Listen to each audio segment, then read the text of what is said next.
La Oreja. La Oreja. Un programa que escucha. Javier de León entrevista a protagonistas de la vida social. Emprendedora, resiliente y organizada de Maldonado.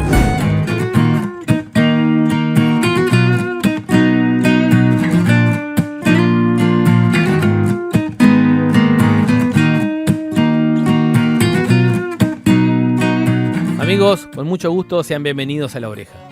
She's got a smile that it seems to me reminds me of childhood memories where everything was as fresh as the bright blue sky. Amigos, recordad que el sindicato tiene una olla popular que venimos haciendo sábado a sábado. Lo decimos por si hay vecinas y vecinas de Maldonado o gente que le gusta venir a dar una mano, que los esperamos a las 7 de la mañana, que después nos vamos a los barrios Eucalipto, asentamiento del Eucalipto, a repartir esa olla. Lo otro que realmente nos llena el alma y nos llena de energía es sentir que La Oreja va creciendo desde el pie, que La Oreja siente parte de ese movimiento social, comunitario y solidario. Son muchísimas las organizaciones sociales y comunitarias que nos invitan a que vayamos a darle voz. Lo que al comienzo fue una utopía y una premisa como la de darle voz a los que no tienen voz, y hoy es una realidad tangible. De a poco fuimos caminando el territorio, conociendo actores sociales que honorariamente brindan de su tiempo para encontrar la pública felicidad. Como siempre dijimos, ya son muchísimos los kilómetros andados, pero son más los que nos quedan para seguir visibilizando las luchas sociales y colectivas de nuestro pueblo. La Oreja de a poco va rompiendo ese relato y dando la batalla cultural. Digo relatos sobre eso que nos vienen de otros lugares, ¿no? Que la sociedad está más egoísta, de que está muy presente de hacer la tuya. Lo que hemos constatado con La Oreja y recorriendo es que no están así. Que hay muchísimas organizaciones sociales y comunitarias que van siendo trinchera para que ese discurso no caiga al pueblo.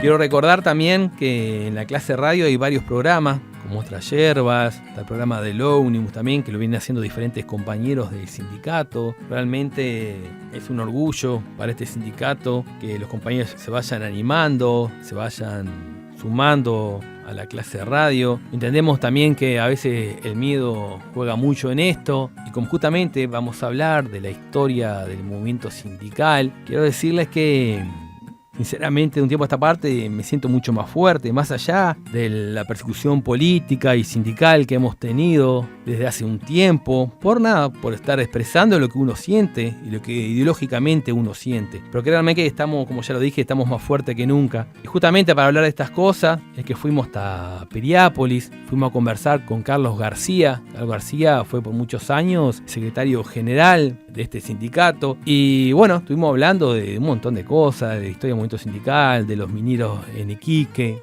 que ahora ya van a saber lo que pasó en Iquique, para aquellos vecinos que no sepan. Y de la realidad que estamos viviendo hoy, quiero contarles que nuestro sindicato ya hace 9 meses que está en conflicto con esta administración departamental, ese conflicto más largo en la historia de nuestro sindicato. Como les dije, fuimos hasta Piriápolis y fuimos a charlar con Carlos García sobre la historia del movimiento sindical. La historia del movimiento sindical tiene sus inicios en los siglos XVIII y XIX en Inglaterra, donde se inició la Revolución Industrial y donde se creó las bases del mundo contemporáneo, donde progresivamente fue transformando la vida social de Europa y del mundo, que provocó un enorme desarrollo tecnológico, un enorme aumento en la producción, el surgimiento de nuevos grupos sociales, la consolidación de la economía capitalista. La revolución industrial trajo problemas y conflictos sociales. Los campesinos se trasladaron a las ciudades para convertirse en trabajadores industriales, y los obreros tuvieron que trabajar bajo condiciones muy precarias, y sus jornadas de trabajo duraban entre 14 y 16 horas. No existía la seguridad social ni el salario mínimo. Inclusive los niños eran una parte importante de la fuerza laboral. En medio de esta situación, los obreros decidieron organizarse y crearon diferentes organizaciones laborales y a exigir salarios decentes y mejores condiciones de trabajo. Y de esta manera surgen los movimientos obreros. Amigos, lo dejo con la entrevista. Orgulloso de estar entre el proletariado. Es difícil llegar a fin de mes y tener que sudar y sudar para ganar nuestro pan. Sin duda que la revolución industrial en la vieja Europa marca un antes y un después. Y algo que viene respecto a lo que es el éxodo de las personas, ¿no? Del campo a la ciudad y el porqué de un sistema de trabajo independiente, autosustentable y si se quiere solidario. A ver, sobre esto hay mucho para hablar, ¿no? Pero creo que lo que nosotros tenemos que entender, o deberíamos entender, que en definitiva, más allá del salario, de la remuneración y de las condiciones de trabajo, nosotros lo que entregamos como trabajadores es tiempo de vida. Y era lo que pasaba en aquel entonces. Ese tiempo de vida de un paisano de aquella vieja Europa, un granjero que, por ejemplo, tenía como oficio la herrería y que solidariamente atendía a otros granjeros de otros campos que de repente tenían la necesidad de ese oficio. Y lo que se hacía era un intercambio de tiempo de vida. Mientras yo trabajo en la herrería para las herramientas que vos precisás, vos trabajás mi campo. En esto hay mucho para hablar. Creo que una de las cosas, uno de los ejemplos más claros fue lo que fue la hilandería, ¿no? Aquellos trabajos, si se quiere, domésticos en el campo para procesar todo lo que era la materia prima, que era la lana, y poder generar el hilo. Y bueno, y en las ciudades lo que se empezó a hacer fue el gran capital que entendió ya desde aquel entonces que aquello se podía industrializar y bueno, se crearon las primeras máquinas de hilado, que lo que obligó fue, en definitiva, a que los pequeños trabajadores del campo perdieran, vamos a decirlo para que se entienda, ¿no? Perdieran el interés de los demás por su trabajo y tuvieran que acudir y terminar rehenes de esas grandes industrias de hilado. Bueno, eso fue lo que generó un poco los comienzos de ese éxodo, de tener que abandonar el campo, mi casa, mi modo de vida, ¿verdad?, con mi familia de arrastro para poder ir a la ciudad y conseguir un sustento. Posteriormente, bueno, lo que decíamos, ¿no? La revolución industrial que explota en Inglaterra debido a los yacimientos de carbón, a la explotación del carbón, a las grandes metalúrgicas. Y una cosa que se da en esta historia, que es algo no anecdótico, sino a tener en cuenta hasta el día de hoy. Cómo la industria y la educación se fueron vinculando, ¿no? A medida que se iban levantando industrias en la periferia de aquellas grandes ciudades, también se levantaban escuelas. Y esas escuelas tenían un propósito, y ese propósito era, sin duda, que formar, en base a la necesidad que aquellas grandes industrias tenían, a los trabajadores. Trabajadores que necesitaban aprender a leer y a escribir, pero no para que fueran mejores personas o más instruidos, sino para que fueran más serviles a la industria. Trabajadores que pudieran manejar determinada máquina que implicara cierto conocimiento básico, intelectual, muy básico, ¿verdad? Y que pudieran desarrollar ahí para que la industria así se pudiera enriquecer. Así comenzó esto.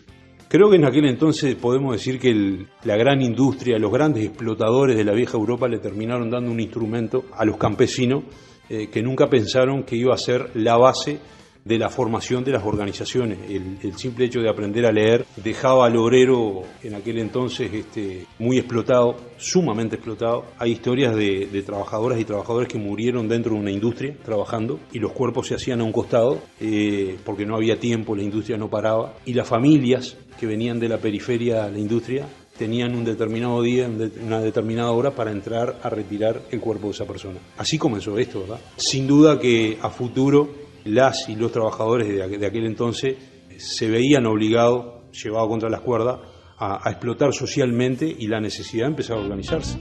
Este es mi sitio, esta es mi gente, somos obreros, la clase preferente.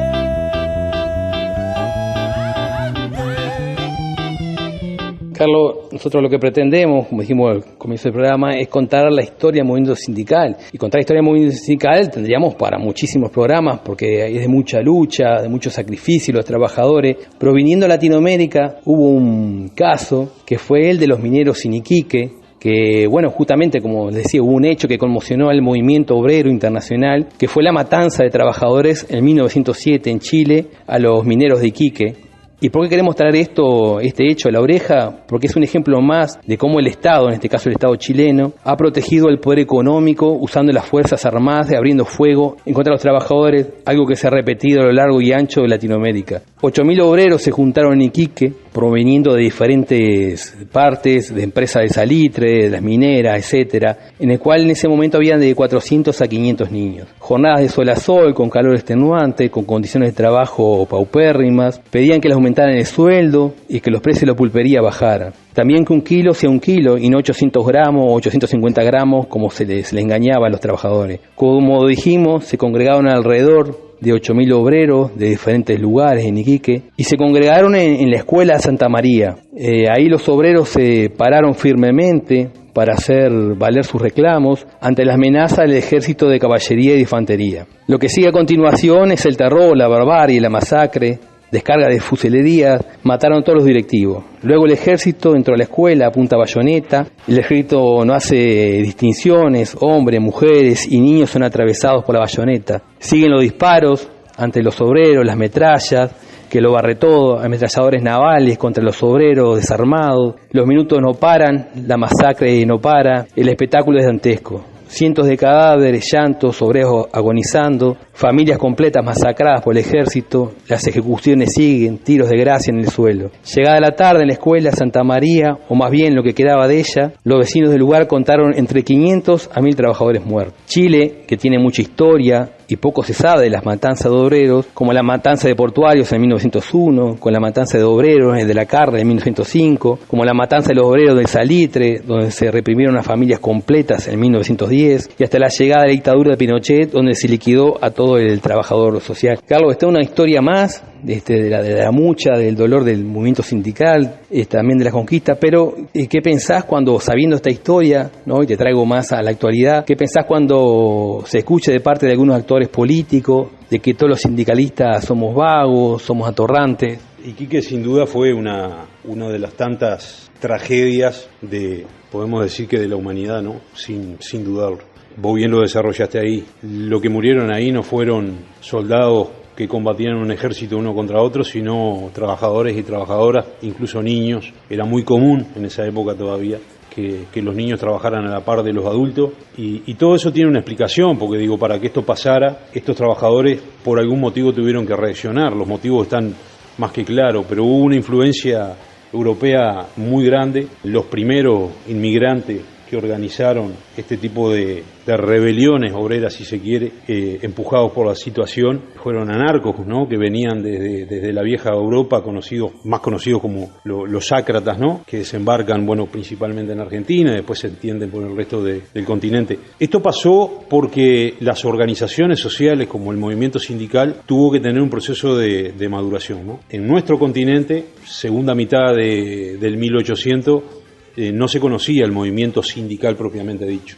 Lo que se conocían eran movimientos mutualistas, ¿verdad? Los movimientos mutualistas eran trabajadores organizados que cada uno, independientemente de su fábrica, ayudaba como podía. Se necesitaba un medicamento para un compañero de trabajo, se hacía una colecta y se compraba, pero no salían de eso. En algún momento la situación fue tal que obligó a que las organizaciones mutualistas se empezaran a transformar en movimiento sindical y empezaran a pasar este tipo de cosas. Sin duda que los estados opresores y represores, como en este caso en Chile, no pasó solamente en Chile, ¿no? Y durante mucho tiempo más, iban a reaccionar de esta forma. Es repugnante escuchar este tipo de cosas, y sin duda que, contestando un poco a la pregunta tuya, cuando nos tratan de vago, de inservible, de que no queremos laburar, lo que tenemos que entender nosotros es que es la primer defensa de los políticos que abrazan los modelos de represión para poder contener a la masa popular y someterla a la necesidad del mercado, que lo que exige es que el trabajador trabaje más por la menor remuneración posible y la mayor cantidad de tiempo posible. Nosotros tenemos que pensar lo que nos costó a nosotros alcanzar las 8 horas de trabajo. Eso creo que es algo dentro de la historia del movimiento sindical, creo que es la medallita, ¿no? a tener en cuenta, y más cuando hoy se está discutiendo volver a bajar la carga horaria. Por eso decíamos al principio, hoy es tiempo de vida, ¿verdad? Más allá de la remuneración y las condiciones de trabajo, lo que entregamos es tiempo de vida. Sin duda que esa experiencia en Chile fue nefasta. Repito, no solo pasó en Chile, es o era en aquel entonces moneda corriente que sin preocupación ninguna de condena a nivel nacional, regional o del mundo, estas acciones de parte del ejército se tomaran en contra de los obreros, y la explicación, si bien es muy triste tener que decirlo, pero para la época era lógica, porque la función del ejército en aquel entonces era de represión. Represión sin mirar absolutamente nada. Lo que se estaba haciendo no estaba permitido, ¿verdad? No había legislación, no había derechos adquiridos todavía, y esta clase de gobiernos, como el de Chile en su momento, y como, ojo, hay muchos hoy en día también que les gustaría poder salir a hacer lo mismo, obligaba a esto, ¿no? Se daba una orden, no se cumplía. A ver, podemos venir al Uruguay acá en la década del 60 con los cañeros, con los arroceros, y bueno, y haber terminado en lo que terminamos en el 73, donde también las fuerzas represivas no miraban mucho, si bien no fue un caso tan extremo como el de Chile, pero también se perdieron vidas, ¿no? La Oreja, 1000 voces que escuchar. Revolución, tu enemigo es el patrón. Sí señor, somos la revolución. ¡Viva la revolución! Sí, justamente, tú tocaste la huelga del 73, y justamente está bueno, salimos de la región de Latinoamérica para venir a Uruguay, al país, y ahí tenemos la huelga del 73. Sin duda, no olvidemos de algo que pasó mucho antes y que marcó también parte de la historia del movimiento sindical en Uruguay, que fue la huelga de 1911, la del tranvía. Duramente reprimida también. En aquel entonces, en el Uruguay, la fuerza policial estaba desprendida un poco de lo que era, un poco no, desprendida, y tenía cierta autonomía en relación a lo que era el poder del Estado, el poder del gobierno, y podía actuar con total autonomía. Y así lo hizo en aquella huelga del tranvía, donde se trabajaban 10, 12, 14 horas sin parar, donde tenían trabajadores lisiados, con piernas amputadas, con horarios extensísimos, con magro salario.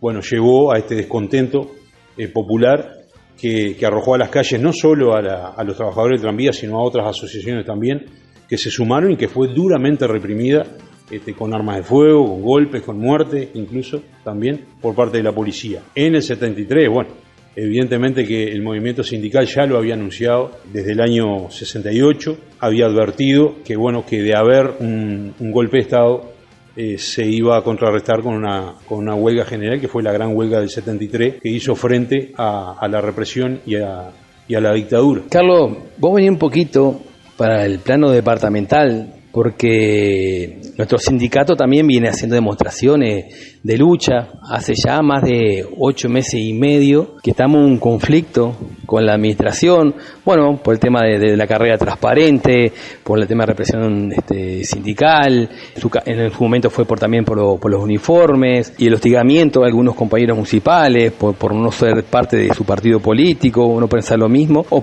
simplemente por estar sindicalizado. Sin duda, a ver, lejos de lo político partidario, uno tiene que tener los ojos bien abiertos siempre y ser objetivo en el análisis de todo lo que nos pasa como trabajadores. Si uno tiene enfrente un gobierno como el que nosotros sufrimos, yo tengo que decirlo como lo siento, ¿no? Sufrimos estos casi 10 años, se cierran estos 2 periodos del Partido Nacional ahora nomás, dentro de poco con las elecciones, bueno, en realidad es el año que viene, pero ya se vienen perfilando algunos precandidato para las internas. Si uno tiene enfrente, como decíamos, un gobierno que nunca tuvo en la agenda a los trabajadores, que somos quienes movemos la maquinaria, en este caso en el departamento, viniendo a Maldonado, los trabajadores municipales, tenemos enfrente a un gobierno que, utilizando la autonomía de los gobiernos departamentales, elaboró 2 presupuestos, 2 decretos que van en contra de la Constitución misma, que van en contra de decretos ya existentes, que básicamente lo que hacen es realzar los derechos de los trabajadores, que no responden a las demandas mínimas necesarias, como las condiciones de trabajo. Basta recorrer Maldonado y los sectores para ver lo que son las condiciones de trabajo en las que se desarrollan compañeras y compañeros, nefastas, de mucho riesgo. El tema de la indumentaria, como bien decías vos, la violación constante y permanente de los diferentes convenios que se firmaron. Bueno, la conclusión creo que es clara, ¿no? Repito, más allá de lo político partidario, el Partido Nacional ha llevado adelante políticas de desprecio a lo que es la carrera funcional, de desprecio hacia el sindicato y de confrontar y enfrentar permanentemente a este sindicato de Adrián Maldonado en todos los ámbitos, en todos los ámbitos. Yo puedo recordar instancias de las que fui parte, donde el intendente movilizó a 2 ediles de la Junta Departamental de su costilla para enfrentar al sindicato en una radio públicamente. Que eso, digo, te deja otra cosa, ¿no? La importancia y el peso que tiene este sindicato en Maldonado. Un intendente que tuvo que salir a la prensa él a explicar, sin poder hacerlo, habiendo prácticamente obligado a los medios de prensa a asistir a aquella conferencia de prensa que todos vimos, donde se lo vio nervioso, malhumorado y enfrentando directamente, como decía, al sindicato, y que no pudo llegar a explicar claramente lo que quería dar a entender, y que era, bueno, que era inentendible, ¿no? Que el sindicato había violado el convenio colectivo cuando era la administración la que no cumplía. Sin duda que ser dirigente sindical en Maldonado es difícil, ¿verdad? Es complicado, no es una changa fácil, se politiza mucho esto. Y si hay algo que hay que entender, cierro un poco la idea con esto, y esto es un mensaje para cualquier dirigente sindical, o quien sea que pretenda hacerlo. El sindicato es un instrumento netamente político, netamente político. Cuando se nos quiere cargar con que el sindicato hace política, la reacción más lógica de un dirigente es decir sí, por supuesto que sí. No hacemos política partidaria, no defendemos partidos políticos, pero nosotros discutimos política toda la vida. El dirigente sindical tiene la necesidad de formarse políticamente, porque de lo contrario no va a poder desarrollar la tarea para la que fue elegido y fue puesto ahí. Cuando discutimos sobre salario, discutimos sobre política. Cuando discutimos condiciones de trabajo, discutimos política. Y cuando discutimos todo lo que se discute en una mesa bipartita, con actores políticos partidarios enfrente, estamos discutiendo política. ¿Cómo no formarme políticamente? Tu voz, nuestros oídos, La Oreja. Un programa que escucha.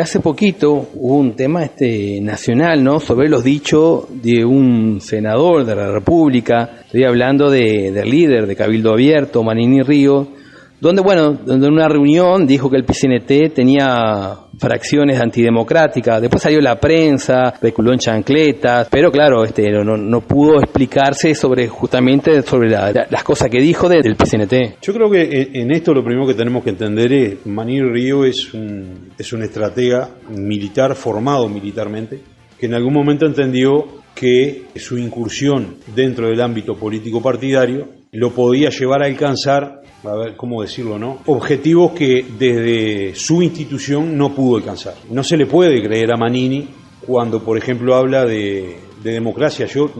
Hay algo que ya no durante un tiempo lo escuché, pero ya no lo puedo escuchar más, ni a Manini ni a nadie que represente los intereses del mismo o se maneje dentro de la misma corriente hablar de democracia, porque ellos no creen en la democracia.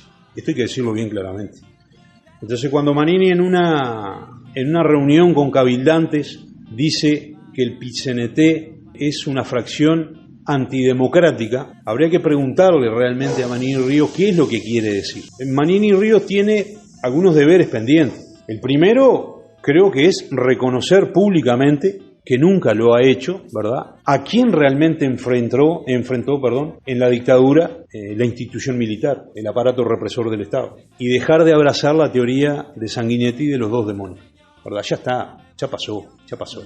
El no querer reconocer esto es simplemente decir de otra forma que no creen en la democracia, porque esa es la realidad. No creen en la democracia, creen en las fuerzas represivas, creen en un Estado sometido a la fuerza, y creen en el sometimiento de cualquier organización social. No es solamente el PCNT. Él daba algunos ejemplos después. No, Carlos dijo que tenía una lista de sindicatos, de cosas que eran antidemocráticas. Sí, yo recuerdo una entrevista que le hace el periodista Gabriel Pereira sobre ese tema. Como bien dijiste, quiso recular en chancleta y le salió mal, porque él cambia la versión y dice no, que él no cree que el PCNT sea una fracción antidemocrática.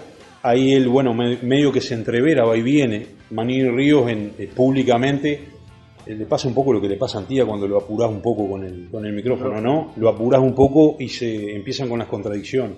Pero él hizo mención, por ejemplo, cuando quiso dar ejemplos, ¿no?, del movimiento Sin Tierra, ¿verdad? Ahora, lo que él no le explica a la gente es por qué el movimiento Sin Tierra, ¿verdad?, se transformó en movimiento Sin Tierra. Porque fue otro movimiento social que fue duramente reprimido, echado por los grandes empresarios de las tierras, y acá en Maldonado hay muchos, y dejado sin su lugar natural de hábitat, sin un lugar donde vivir. Entonces, si eso es ser antidemocrático, bueno, Manini Ríos primero miente y tiene una gran confusión. Él tiene que, si va a ser honesto, él tendría que reconocer, primero que nada, disculparse en nombre de las Fuerzas Armadas por haber enfrentado el movimiento sindical y el movimiento social a partir del año 73, por decirlo de alguna forma, se lo hizo desde antes, decir a qué responde realmente y que no es otra cosa que a la logia de los tenientes de Artigas. Él viene de esa escuela, ¿verdad?, fundada en el año 64, y disculparse honestamente con la sociedad por lo que su institución, la que tanto representó y hasta el día de hoy sigue defendiendo, hizo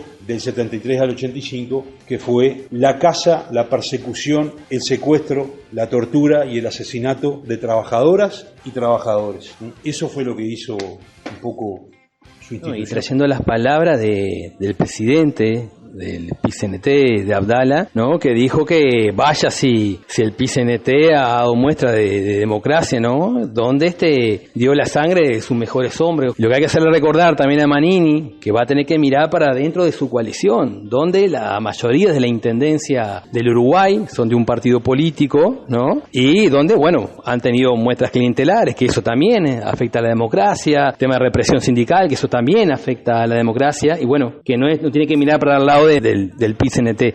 A la huelga, compañero, no vayas a trabajar, deja quieta esa herramienta, es la hora de luchar. A la huelga, a la huelga, a la huelga, madre, yo voy también. A la huelga, yo por ellos, madre, y ellos por mí. Carlos, ¿qué es ser sindicalista para ti? Acá hay dos cosas, ¿no? El ser sindicalista y el ser dirigente sindical. Es un compromiso social muy grande, muy amplio, es una mochila muy pesada de cargar, que tiene toda una historia que cualquier compañero o compañera que decida afiliarse a un sindicato debería hacer el esfuerzo de conocer para saber realmente quiénes somos. Es una identidad, ¿verdad? Es una identidad que no se puede perder.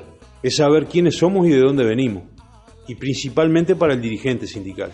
Es importantísimo saber qué es lo que defendemos y a qué apostamos, a qué sector de la sociedad pertenecemos, en una sociedad tan fraccionada y tan individualista como en la que vivimos y en un mundo tan cambiante. Ser sindicalista es muchas veces dedicarle por lo menos una hora al día a pensar, simplemente a pensar, sentado en una silla tranquilo, en qué es lo que le puede estar afectando al otro, aprender a mirar para el costado, dejar una hora de tu vida de pensar en vos mismo, en tus intereses y mirar un poco por el otro.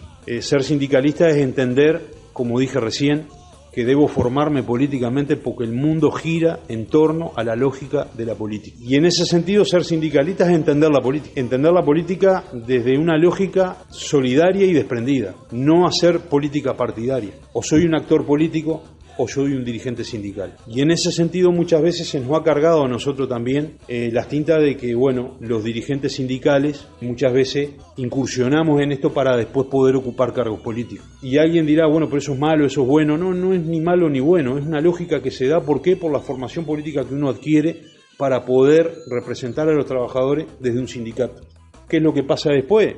Bueno, lo que pasa después es que cada uno decide si va a hacer política partidaria, elegir el partido para el que va a militar, ¿verdad? Aplicar los conocimientos que adquirió durante tanto tiempo y después lo lógico, ¿no? Cada uno sabrá hacia dónde va a enfocar todo ese aprendizaje que tuvo, si para el bien personal y poder acomodarme o para el bien común y poder trabajar para los demás. Carlos, la última, ¿cómo visualizás el futuro del movimiento sindical dada las nuevas luchas, ¿no?, como el tema del advenimiento de la inteligencia artificial y las nuevas tecnologías? El movimiento sindical históricamente ha tenido transformación. En la línea temporal, desde las primeras organizaciones hasta ahora, ha crecido en organización, sindicatos que en algún momento fueron débiles se fortalecieron. El movimiento sindical tiene que ir acompasando el avance de la tecnología, ir formando a nuevas generaciones y no perder de vista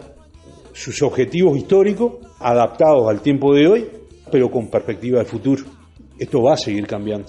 Ya está definido que hay un montón de trabajos que a nivel global en el mundo que se van a destruir, que se van a perder, y eso tiene una respuesta, la consecuencia es esa, la respuesta es el avance de la tecnología. Eso va a implicar que varios millones de personas en el mundo se queden sin trabajo. Dentro de ese grupo inmenso de personas que hay muchas generaciones diferentes. Hay algunas que se van a poder adaptar a otras tareas, hay otras que no. Y eso va a pasar en el Uruguay también. Acá todo llega tarde, pero a medida que la historia avanza, vemos que las cosas del mal llamado primer mundo cada vez llegan más rápido, ¿verdad? Antes demoraban más, ahora demoran menos. Bueno, eso va a llegar acá, ya está llegando. Lo vemos en los supermercados, lo vemos en los edificios, lo vemos en cualquier parte, en rama de la industria, cómo esto va avanzando y el movimiento sindical va a tener que estar a la altura. Yo creo que, obligados por la historia y por la necesidad que tenemos la clase trabajadora, vamos a seguir madurando y se va a seguir fortaleciendo, sin duda.